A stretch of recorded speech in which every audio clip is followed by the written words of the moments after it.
Demi Allah, saya bersumpah akan memenuhi kewajiban Presiden Republik Indonesia dengan sebaik-baiknya dan seadil-adilnya.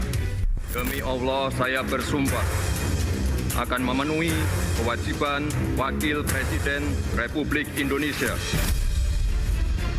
Saya yakin paling lambat 4-5 tahun kita akan swasembada pangan. Bahkan kita siap menjadi lumbung pangan dunia.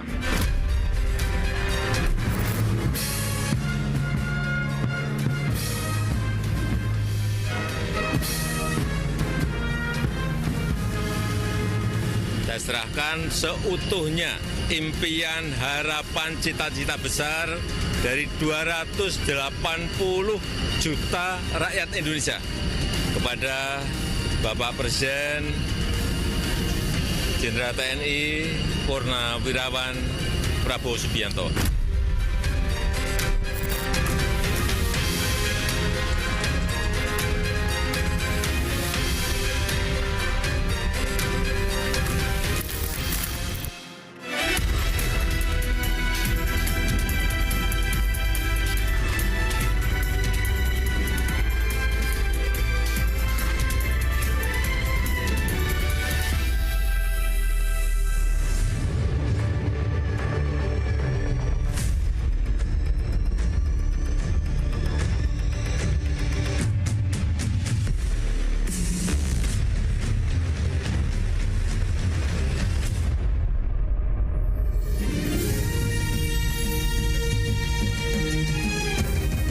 Disiarkan langsung dari studio MNC Conference Hall iNews Tower Jakarta. Inilah Rakyat Bersuara bersama Aiman Wicaksono.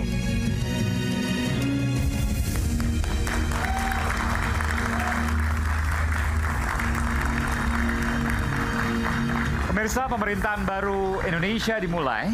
Presiden Prabowo Subianto dan Wakil Presiden Gibran Raka Buming Raka sudah mengucap janji memimpin negeri.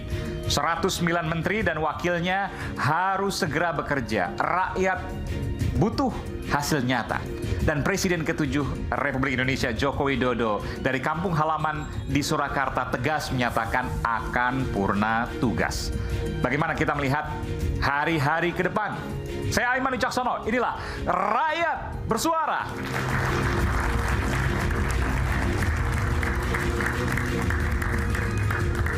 Saya akan undang sejumlah narasumber pada malam hari ini. Saya akan mengucapkan selamat datang pada Bung Adian Napitupulu, politisi PDI Perjuangan.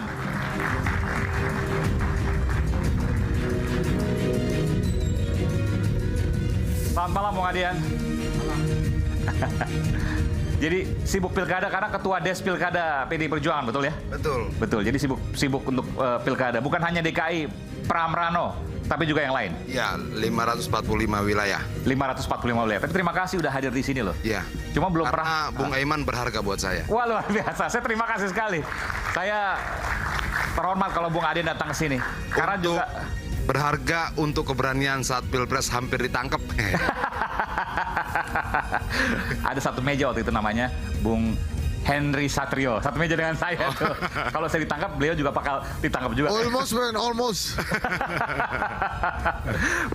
Kita belum mendengar kapan sebelumnya Bu Mega akan ketemu Pak Prabowo sebelum pelantikan. Tapi ternyata sudah pelantikan, belum ada kabar juga. Jadi ketemu atau enggak nih? Pertemuan dalam politik biasanya sesuatu yang tidak istimewa ya.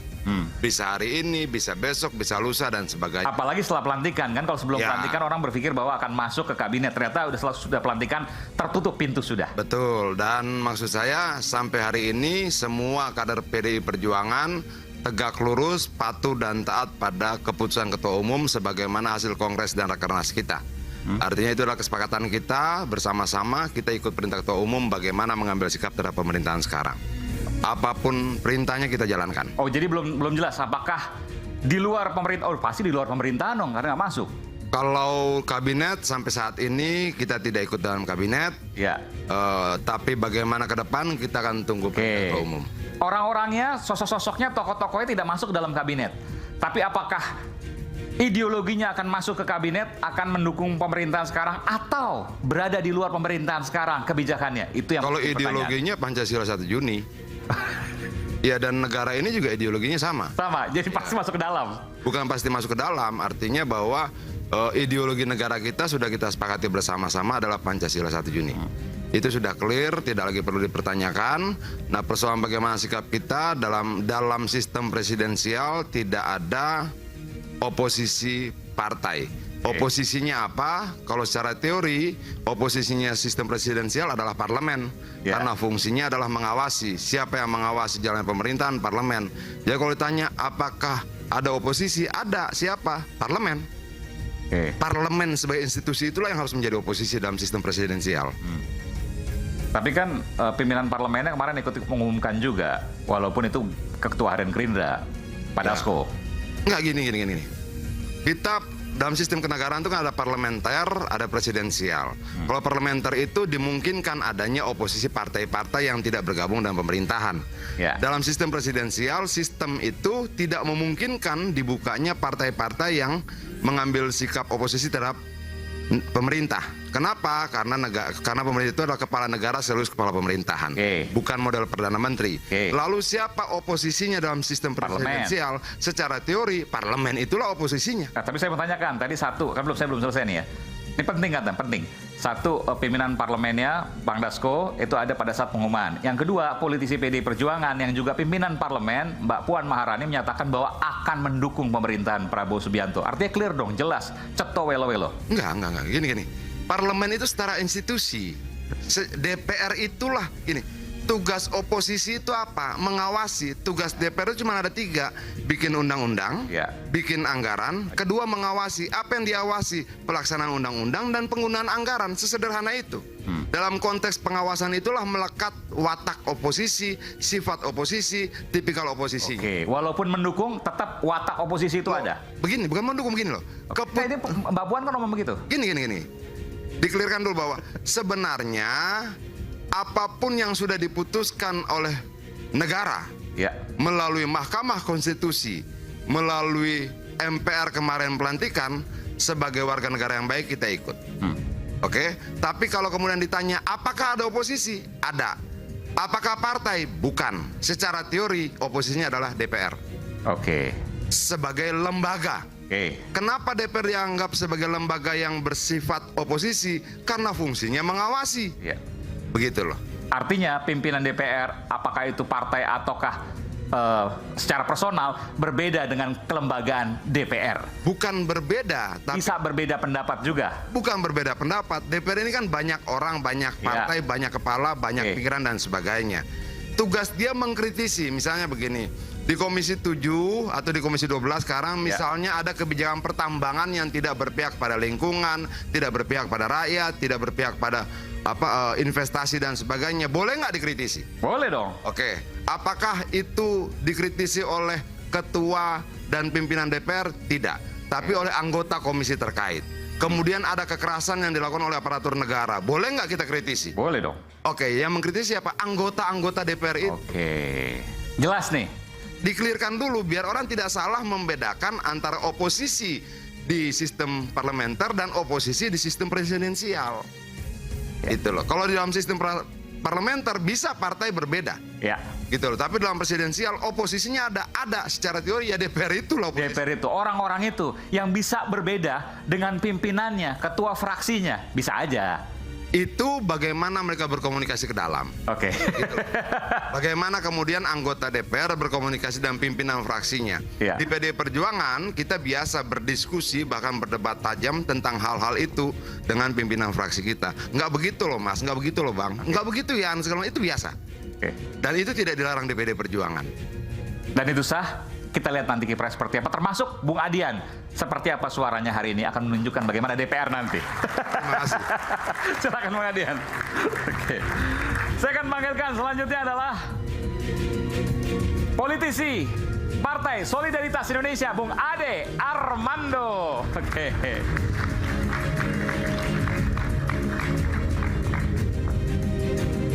Jadi akhirnya alhamdulillah gitu ya, masuk kabinet. Kan PSI banyak. Iya. PSI banyak ya. Iya. Jadi itu hasil keringat kemarin waktu pemilu. Keringat dari, ya tentu saja karena pemilu. Tapi ikut bahwa ya ini adalah bagian dari pesta demokrasi yang kemudian sudah selesai, lalu kemudian dapat kursi, itu wajar.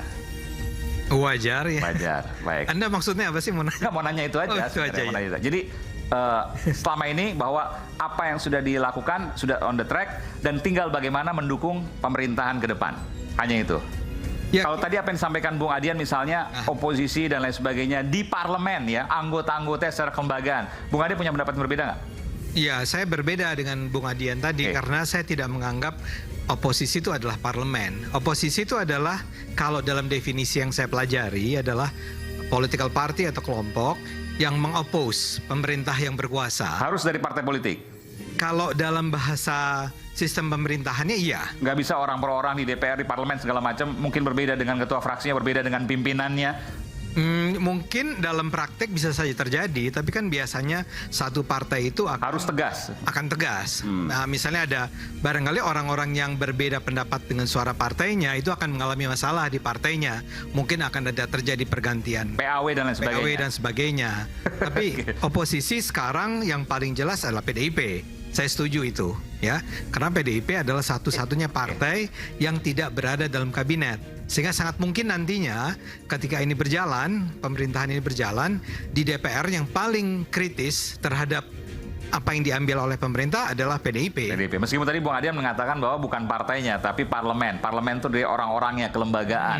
Bisa berbeda dan sebagainya. Nanti kita diskusi soal Siap, itu. siap. Terima kasih Bung Ade. Terima Nanti kasih. kita panggilkan lagi. Selanjutnya saya undang pakar IT atau telematika, Bung Roy Suryo. Bung Roy Suryo.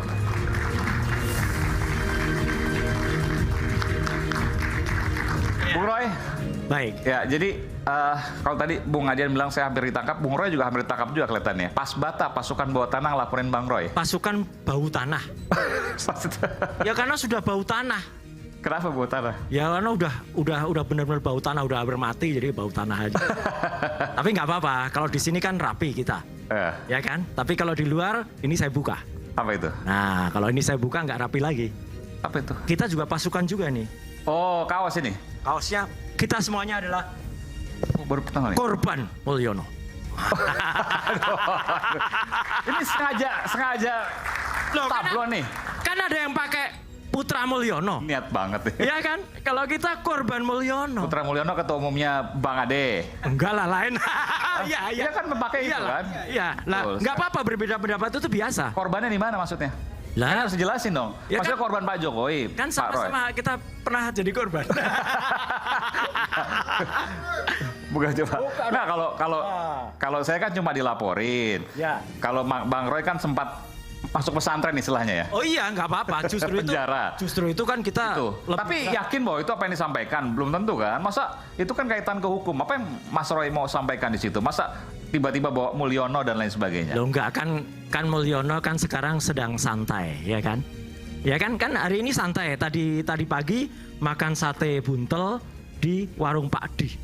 Nah, kan sudah bisa santai. Cuman nggak bisa dong santai gitu. Kita memang anut prinsip mikul dur mendem jeru, betul. Tapi kesalahannya nggak boleh kita biarkan. Terutama anaknya yang sekarang sudah menjabat.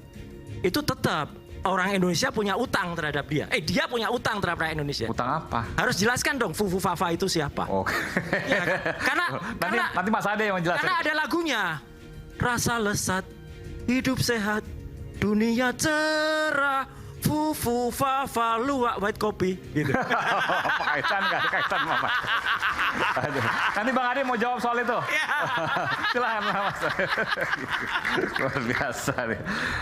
harus luwak white kopi, sponsornya luwak white kopi. Oke, nanti kita kasih minum luwak ya. Oke. Dan kembali kita panggilkan Profesor Andi Asrun, pakar hukum tata negara. Prof, selamat malam Prof.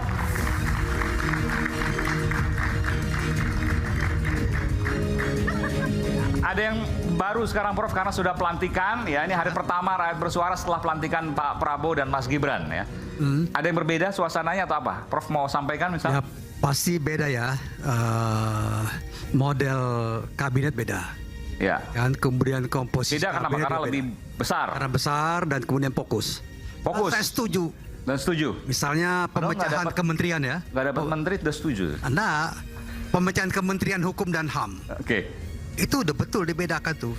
Dipecahkan Kementerian HAM karena pernah di masa Presiden B.J. Habibie Kementerian HAM sendiri. Sendiri, betul. Kemudian sekarang dipecahkan lagi Kementerian Dan HAM dulu, Kementerian HAM. Hukum ya. Ya, oke. Hukum itu sendiri berdiri sendiri. Sekarang ada juga Kementerian Imigrasi dan Kemasyarakatan. Betul sendiri. Jadi pembagian itu udah betul. Kemudian ada lagi yang paling tepat menurut saya, pemisahan Kementerian Pendidikan, Kementerian Kebudayaan dan Kementerian Jadi Pendidikan kalau Tinggi dan Ristek. di luar sana bilang bahwa ini memperbesar ya, kemudian bagi-bagi kekuasaan, terima kasih dan lain sebagainya, juga lah. Prof nggak setuju? Nggak juga. Jadi kalau memang toh untuk mencapai target ya, target. Nggak, Prof setuju nggak itu? Itu saya, penting. Saya nggak setuju kalau dibilang terlalu gemuk. Ini Terlalu gemuk untuk persoalannya. bagi-bagi jatah? Nggak juga. Nggak, oke. Kita harus lihat Alasannya? positif-positif aja lah ya kan. Bahwa kementerian itu dibentuk, kemudian nomenklatur demikian, jumlahnya sekian. Itu dalam rangka percepatan program dari presiden terpilih. Presiden terpilih ya. Itu karena yang punya visi misi itu presiden. Jadi saya anggap tepat langkah seperti itu. Dan kita tinggal tunggu aja. Kalau selama ini ada waktu 100 hari, maka kita lihat kerja dari kabinet ini adalah 6 bulan, 1 semester. Ya kan, sama juga kayak mahasiswa ini ujian kan 1 semester kan, bukan 100 hari. Harus lulus 1 semester ya. Lulus dulu kita lihat. PR yang paling besar dari yang ditinggalkan Pak Jokowi untuk Pak Prabowo agar bisa lebih dipercepat apa? 3 misalnya. Misalnya 1 ya, tentang kesejahteraan masyarakat. Ini kan janji Masih dari kurang kemarin tuh di Pak Jokowi. Ya masih kurang, ya kan. Kemudian soal pembangunan wilayah pedesaan betul-betul. Ini kan masih juga kurang di luar Jawa ya. Yang ketiga saya kira soal pembangunan hukum ya. Misalnya ada undang-undang yang masih harus dikerjakan ya dikerjakan. Kemudian satu contoh lah. Undang-undang udah banyak, masa mau ditumpuk lagi?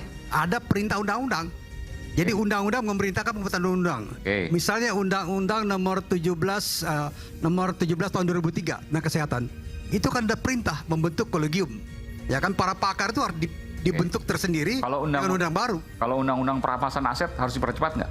Harus dipercepat. Perampasan aset. Supaya lebih jelas nih, uang dari mana, dapat dari mana, dan cara bagaimana. Ya. Saya sepakat dan itu. Prof. Andi Asrun akan berdiri paling depan untuk mendukung itu. Ya, ada yang nggak sepakat. Siapa? Soal oposisi tadi. Soal oposisi tadi. Ya kalau parlemen nggak bisa beroposisi, dia check and balance sistemnya dalam sistem ketatanegaraan. Kalau posisi itu betul partai politik beroposisi, dia bentuk misalnya Menteri Luar Negeri bayangan, Menteri Dalam Negeri bayangan. Itu parlementer. Ya enggak, ya parlementer ya. Kalau misalnya tradisi Indonesia nggak ada tradisi oposisi. Kalau misalnya beroposisi maka partai itu harus ada di luar dan membentuk kebijakan yang berseberangan dengan pemerintah sebagai koreksi ya. Itu beroposisi. Jadi garisnya tegas. Garis harus tegas. Nggak bisa parlemen beroposisi. Oke. Jadi, mohon maaf Pak Adrian. Saya beda boleh kan? Beda boleh ya? Oh gini Bang. Pakai itu. Pernyataan Abang ini dibangun atas dasar landasan teori atau asumsi?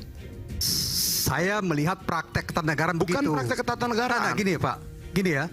Yang namanya parlemen itu proses dengan pemerintah adalah check and balance dia. Saling mengimbangi. Nggak bisa dia beroposisi dia. Partai politik beroposisi. Kalau begitu, saya kasih Abang kesempatan 5 menit membaca tentang peran oposisi dalam sistem presidensial. Nggak usah kita bahas. Ya. Teorinya ada. Makanya aku tanya, Abang menyampaikan ini berbasiskan teori atau asumsi? Nah, saya berbasiskan. Oke, kalau teorinya siapa? Nah, nggak perlu Abang jawab. Ya. Nggak perlu Abang jawab, Abang duduk baik-baik, buka. Ya. Gitu, karena ada teorinya itu. Ya, gitu. Dan saya tadi berbicara secara teori begitu. Nah, kalau parlemen itu fungsinya bukan beroposisi, dia mengawasi jalan pemerintahan. Ya, fungsi pengawasan itu ya fungsi oposisi. Ya, beda Pak, beda posisi dan pengawasan beda. Ya sudah, ini kalau begitu, daripada kita berdebat kasihan yang lain dengar, Abang duduk, Abang buka dulu teorinya, lalu kita berdebat lagi. Iya. Oke Prof, nanti kita lanjutkan. Sembari ngopi ya. Sembari ngopi. Baik, dan kita lanjutkan. Pendiri Lokataru sekaligus aktivis Bung Haris Azhar. Pakai dia pada. Bung Haris. Ya, ini karena hasil judicial review Bung Haris, kemudian saya di SP3. Betul ya? Cerita dulu dong. Apanya mau diceritain? Tapi Bung Haris juga selesai udah? Selesai. Sudah. Tapi nggak pakai baju seperti Mas Roy? Belum sempet dibagiin sama... Oh, banyak nanti. Hah? Ada korban Mulyono. Tapi ini dapat kaosnya waktu Jokowi bagi-bagi kaos tuh di... Iya. Tadi soal oposisi, setuju nggak Bung Haris? Setuju. Setuju sama Adian. Setuju yang mana? Jadi begini. Bang Adian, oke. Istilahnya check and balance. Kalau istilah lainnya oposisi. Intinya apa? Intinya kan mengawasi, mengimbangi, mengkritisi si posisi. Jadi ada posisi, ada oposisi.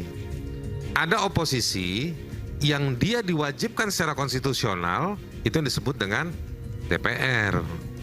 Justru kalau dia tidak mau beroposisi dalam artian memanfaatkan kewenangannya itu, ya kan, mengawasi, justru itu mubazir. Itu sayangnya kita tidak ada kesempatan kayak di MK kan, judicial review, menguji undang-undang. Kan kita nggak ada menguji pasal di undang-undang dasar. Tapi orang sering bahas begini, di dalam presidensial tidak dikenal istilah oposisi. Yang ada adalah masuk ke dalam pemerintahan bergabung atau berada di luar pemerintahan. Itu kan keterbatasan kita berdiskusi saja. Tapi sebenarnya dalam studi-studi demokrasi, studi elektoral, itu banyak ada presidensial yang pakai oposisi. Prakteknya seperti apa? Ini kajian-kajian empiriknya ya. Ada lagi presidensial yang mengandalkan parlemen. Ada lagi presidensial yang nggak ada oposisi, ngandelin rakyat. Ada tuh Indonesia, ya kan? Nggak ada oposisi ngandel rakyat. Maksudnya apa? Ya akhirnya masyarakat yang mengambil posisi mengkritik gitu kan. Kan ada DPR, ada Bang Makanya, Adian. ya kemarin ada apa, ke depan mudah-mudahan ada Adian dan kawan-kawan. Kemarin kan korbannya ini satu, ya kan? Saya gitu. Jadi ada ratusan lagi orang seperti itu. Jadi menurut saya yang parlementarian di negara yang otoriter, ya kan, itu juga dalam prakteknya tidak ada oposisi, ya kan? Ada lagi di negara parlementer yang oposisinya bukan partai, ada juga. Jadi menurut saya terlalu naif kalau kita mau bilang bahwa Indonesia tidak ada oposisi atau tidak bisa ada oposisi atau DPR tidak boleh beroposisi. Terlalu naif. Jadi menurut saya harus dilihat prakteknya.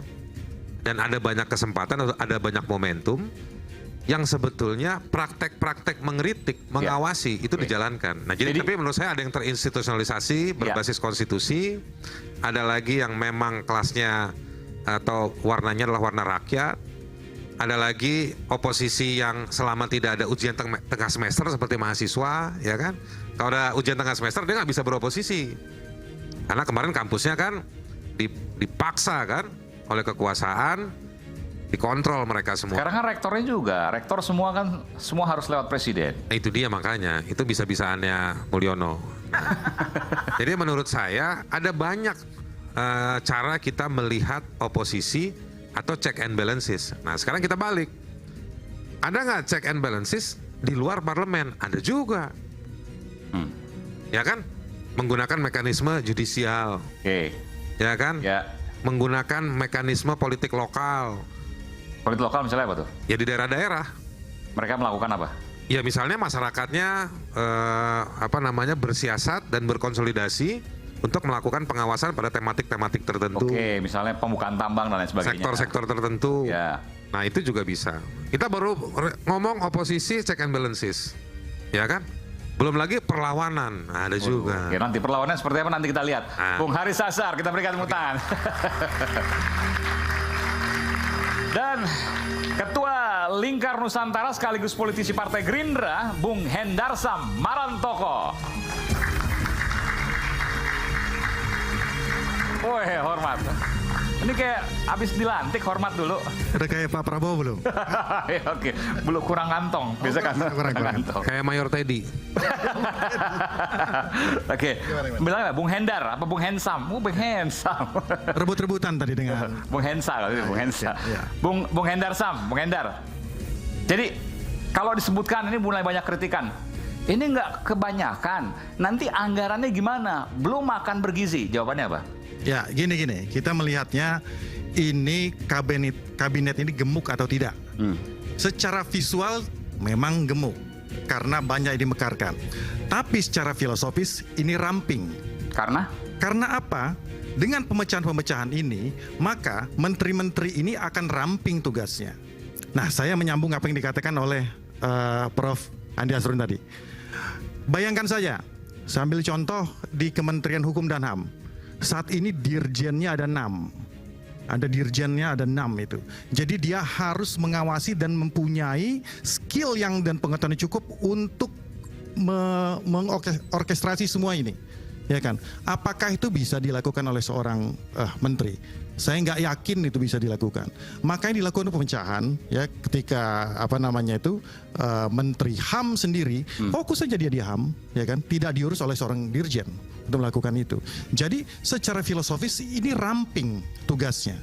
Ada ekses memang biaya-biaya, tapi saya rasa dengan dampak dan manfaatnya ke depan ini tidak akan seberapa. Efisiensi ini penting, ya. Saya ambil analogi ini lucu-lucuan ya, jangan dianggap sebagai apa, ya kan? Punya istri 1 dengan punya istri 6 lebih pusing punya istri 6.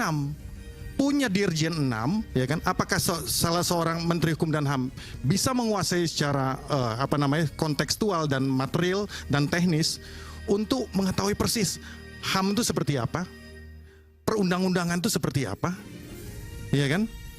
Hak kekayaan intelektual itu seperti apa? Nah, ini pasti kontrolnya akan ada misleading dalam proses kinerjanya. Oleh karena itu dibutuhkan, ya kan, dibagi-bagi, dipecah. Jadi sehingga oleh karena itu lebih fokus. Ini strategik. Prabowo Subianto adalah orang yang strategik, ya. Jadi dia tahu, oh ini harus di sini, fokus di sini. Ini di sini harus fokus di sini. Ini fokus di sini. Nah, di setiap rezim pemerintahan, ya, nomenklatur bisa berubah, ya. Isu tentang bagi-bagi kekuasaan 2014, 2019 yang Bang Adian juga ada pada saat itu selalu ada. Itu wajar dalam demokrasi kita. Tapi itu menunjukkan adanya dialektika kita dalam berdemokrasi. Jadi Bung Hendar Sam yakin bahwa dengan ada seperti ini akan lebih fokus, lebih kencang larinya, ya. Sudah pasti. Memang pasti agak lebih mahal karena bagaimanapun juga 1 dengan 6 beda, rumahnya aja ada 6 gitu kan? Iya, kan orangnya nggak bertambah. Maksudnya gimana? Saya ambil contoh ya. Tidak signifikan, bukan nggak bertambah ya. Tidak signifikan, karena orang-orang contoh ya. Bidangnya sama. Ya bidangnya sama. Orang-orang di kementerian kan itu aja, tinggal dipisah aja. Bidangnya gitu sama, loh. Sekarang tinggal mereka naik. Ya, tadi ya dirjen. Iya, seperti itu aja. Perdebatannya di situ nanti benarkah apa yang seperti disampaikan oleh Bung Hendar Sam atau tidak? Ada perdebatan seperti apa nanti kita akan buktikan bagaimana kemudian terima kasih. Perdebatannya. Terima kasih Bung Hendar Sam. Dan juga terakhir adalah Bung Henry Satrio, Bung Hensa, bukan Bung Hensat ya, Bung Henry Satrio, Bung Hensa. Sedikit aja, apa yang kamu sampaikan terkait dengan pasca pelantikan baru 2 hari nih, 109 menteri dan sejumlah kepala badan. 110 kalau nggak salah, plus Pak Luhut tuh ya. Kan kepala badan. Iya. Nah, kalau menurut saya ini adalah resiko kemenangan elektoral ya, karena pada saat perjuangan elektoral itu banyak betul dan Pak Prabowo nampaknya baik sekali. No man left behind, semuanya diajak, ya akhirnya gede sendiri gitu. Cuma ada yang menarik tuh, misalnya tadi ya, Kepala Badan Pengentasan Kemiskinan, Budiman Sujatmiko. Itu sebetulnya bisa dimulai dengan nggak digaji tuh. Nggak digaji? Supaya gajinya buat pengentasan kan butuh operasional, masa nggak digaji? Buat pengentasan kemiskinan. Oke, ya. Multiplier efeknya kan bagus. Apa artinya gaji seorang Budiman Sujatmiko dengan apa yang akan dilakukan? Ya, contoh nih Mas Budiman kan kalau nonton pasti ketawa-ketawa, kita secara temenan juga. Tapi intinya adalah memang ada 2 kubu ya, memberikan kesempatan kepada Pak Prabowo untuk menjalankan pemerintahannya atau langsung mengkritisi. Tapi yang menarik kita lihat juga ternyata Pak Wapres ini lincah juga. Setiap hari jalan-jalan sendiri. Saya nggak tahu itu apakah sudah koordinasi dengan Pak Prabowo atau tidak. Nampaknya ada yang ingin dia buktikan. Karena mungkin selama ini banyak yang berpendapat bahwa dia nggak bisa ngapa-ngapain. Tapi minimal 2 hari ini dia lincah betul. bersama menteri-menteri terpilih. Tadi kalau nggak salah dengan Mas Dito tuh, Menteri Menpora ya, ngelihat arena panjat tebing kalau nggak salah. Nah itu juga menarik untuk kemarin lihat MRT, Mas. MRT ya. MRT. Anda ini korban Mulyono tapi memperhatikan keluarga Mulyono betul. Harus. Soalnya kalau nggak apa namanya gesit ya, kalah gesit nanti sama Mas Roy Suryo. Nah, jangan-jangan Mas memang Roy sudah soalnya bicara terus. Jangan-jangan sudah ancang-ancang. Maksudnya? Maju di 2029. Wah. Siapa Mas Roy maksudnya? Iya, bukan. Kan kita Udah bicara terlalu jauh. Baru pelantikan kemarin, masa wakilnya udah dicurigain mau 2029? Jangan begitu. Kita juga dulu nggak pernah punya pikiran jelek ke Pak Jokowi. Nanti Mas Roy, tuh PR-nya Bang Ade Armando untuk jawab semua nih. Baik, terima kasih Bu Henza. Terima kasih. Sebelum kita lanjutkan, saya ingin kita menyaksikan sama-sama informasi berikut ini yang akan kita saksikan apa yang terjadi pada saat pelantikan. Setelah pelantikan, PR apa kemudian yang harus dilakukan segera untuk Pak Prabowo yang sebelumnya masih sangat kurang dilakukan oleh Pak Jokowi. Berikut ini. Pemerintahan baru Indonesia dimulai. Presiden Prabowo Subianto dan Wapres Gibran Rakabuming Raka berjanji mengantarkan Indonesia menjadi negeri yang bersuasembada. Saya sudah mempelajari bersama pakar-pakar yang membantu saya. Saya yakin paling lambat 4-5 tahun kita akan swasembada pangan. Bahkan kita siap menjadi lumbung pangan dunia. Sehari setelah mengucapkan sumpah jabatan, Presiden Prabowo Subianto melantik 109 menteri dan wakil menteri dalam Kabinet Merah Putih. Ini merupakan kabinet terbesar sejak masa Orde Baru. Para menteri, wakil menteri, dan kepala lembaga setingkat menteri harus segera bekerja. Fokus pada upaya untuk mengurangi ketimpangan antara Jawa dengan luar Jawa, antara kota dengan desa. Kemudian pembangunan juga difokuskan untuk mendukung semangat atau visi beliau swasembada pangan. Semangat kita adalah ingin mendorong tumbuh kembang UMKM kita. Semua kebijakan yang bisa mengarah ke situ dan juga bisa menjaga ekonomi negara kita akan dukung. Terima kasih sekali, tugas saya sangat berat. Tapi saya berjanji untuk mengemban tugas dengan sebaik-baiknya. Usai pembacaan sumpah jabatan, Presiden ke-7 RI Joko Widodo langsung mudik ke kampung halaman di Surakarta, Jawa Tengah. Di hari terakhirnya menjabat sebagai presiden, Jokowi mengakui tak semua pekerjaan bisa diselesaikan dan diwariskan kepada Presiden Prabowo untuk bisa dituntaskan. Tidak semua bisa kita kerjakan. Oleh sebab itu, saya sampaikan kepada Bapak Presiden, saya serahkan seutuhnya impian, harapan, cita-cita besar dari 280 juta rakyat Indonesia kepada Bapak Presiden Jenderal TNI Purnawirawan Prabowo Subianto. 1 dekade dalam 2 periode menjabat presiden, Joko Widodo tegas menyatakan akan purna tugas. Bagaimana kita melihat hari-hari ke depan?